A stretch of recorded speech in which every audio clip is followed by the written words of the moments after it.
Bonjour à tout le monde, j'espère que vous allez bien et merci de rester connecté malgré que je ne pose pas assez. Désolée vraiment, je vous présente toutes mes excuses. Je suis maman, je suis épouse, je suis entrepreneuse, je suis étudiante. Vous savez, quand on vient en aventure, le temps de se faire des repères, ça prend énormément, énormément de temps quand tu es en train de te construire, quand tu es une femme en développement. Et donc, c'est pour ça que ensuite, j'ai un autre travail en dehors de mes entreprises, ce qui fait que quand je ne suis pas au business, je m'en vais au travail pour essayer de payer les builds en Amérique.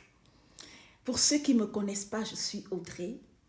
Je me suis permise de venir ajouter une petite pierre à l'édifice de vos vies pour vous accompagner, pour vous aider à vous créer un peu de repères sur le plan social, culturel. Vivant aux États-Unis, j'essaie aussi de parler de la migration, les réalités de la migration aux États-Unis. Donc ça concerne aussi le développement personnel. Aujourd'hui, on va parler des faux mariages. Dernièrement, il y a une sœur qui a été déportée alors qu'elle s'était mariée avec un citoyen américain.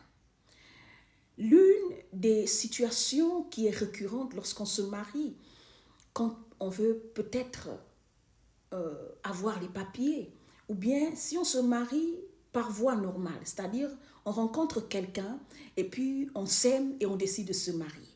Donc, il faut d'abord rechercher quel est le crédit score de la personne. L'une des raisons pour lesquelles la sœur a été déportée, lorsqu'on a rejeté son dossier, les raisons qu'ils ont émises, c'est parce que, il y avait beaucoup d'incohérences lors de ces interviews. Vous voyez? Vous savez, la police migratoire, ils ont fait l'école pour ça. Ils se sont fait former pour ça. C'est comme un parent qui a élevé son enfant. Vous comprenez? Quand l'enfant ment, ou bien quand il y a beaucoup d'incohérences dans ce que l'enfant dit, un parent qui connaît bien son enfant peut directement détecter les mensonges. Vous voyez? Et la police d'immigration, eux, les ICE, qu'on appelle les ICE aux États-Unis, et ils sont allés à l'école pour ça. Et la dame, il y avait beaucoup d'incohérences lors de ces interviews entre elle et les interviews qu'elle faisait avec son mari.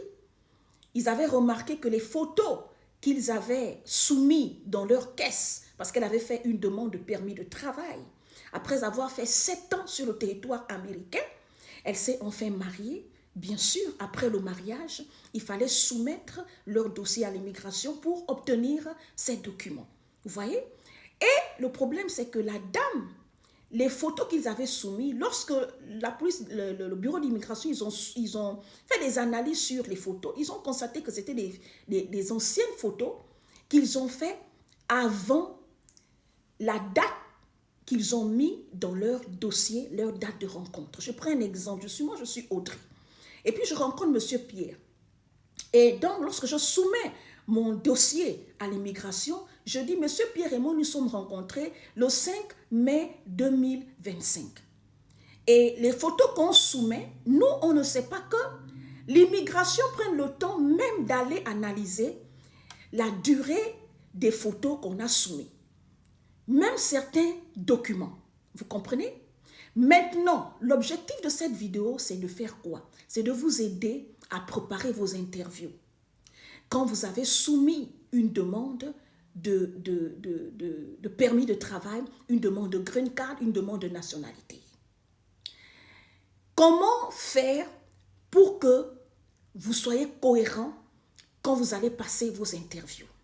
Premièrement, rassurez-vous de bien étudier toute l'histoire que vous avez écrite lorsque vous faites votre demande de permis de travail, votre demande d'asylum, votre demande de green card, votre demande de nationalité. Cette histoire que vous avez écrite, pour laquelle vous voulez que le gouvernement américain vous donne les papiers pour pouvoir vivre dans leur continent. Il faut être cohérent, étudier l'histoire que vous avez écrite. Prenez un bloc-notes, prenez un cahier Parce que, et ensuite, notez chaque document que vous avez soumis. Comment on appelle? Gardez le reçu. Vous voyez, quand vous soumettez un document, quand vous soumettez votre dossier, vous payez, n'est-ce pas? Le reçu qu'on vous donne là, il est très important de garder ce reçu-là. Vous comprenez? Ceux qui sont passés par un visa touristique, quand vous venez, le cachet qu'on met dans votre, comment on appelle ça? Dans votre passeport là, il est très important. Vous devez prendre les photos de ça et scanner et ajouter à votre dossier. Quand vous allez à l'interview, on va vous demander tous ces éléments qui sont très importants. Vous comprenez?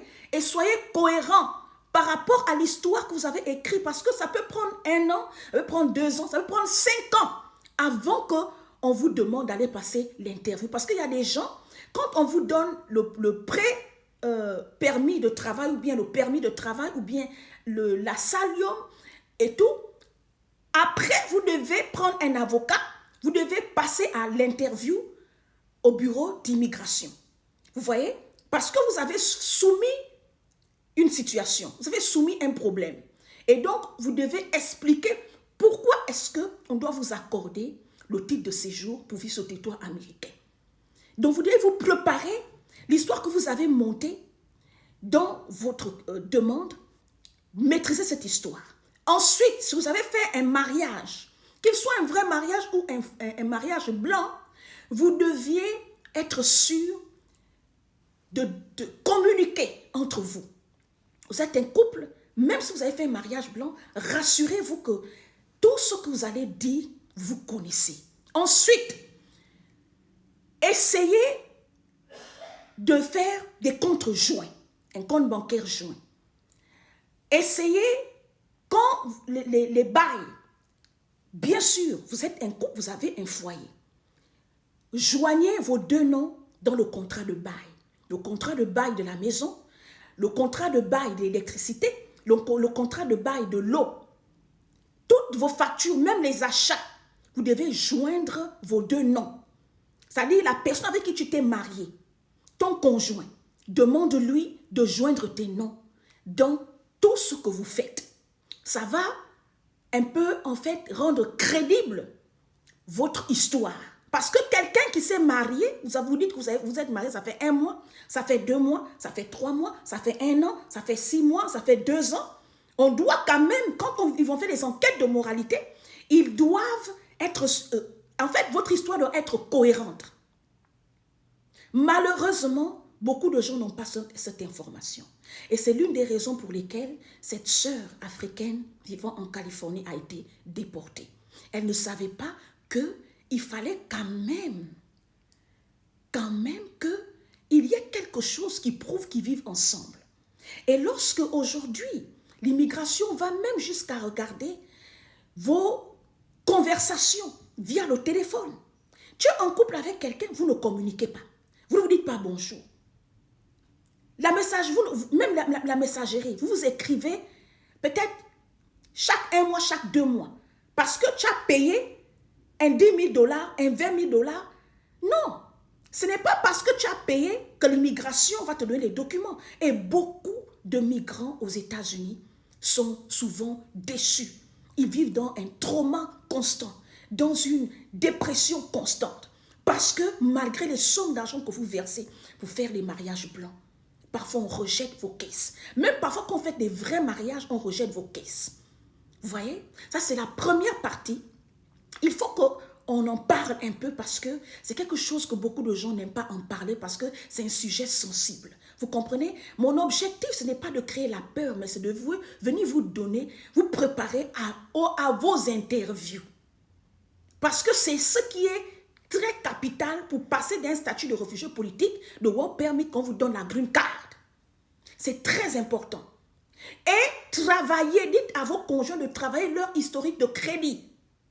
Même si la personne a eu des dettes avant, mais dites à cette personne de vous dire la vérité. Pour que vous sachiez que, vous sachiez comment vous y prendre. Vous voyez? Quand vous allez faire la, comment on appelle ça? Quand vous allez faire ce qu'on appelle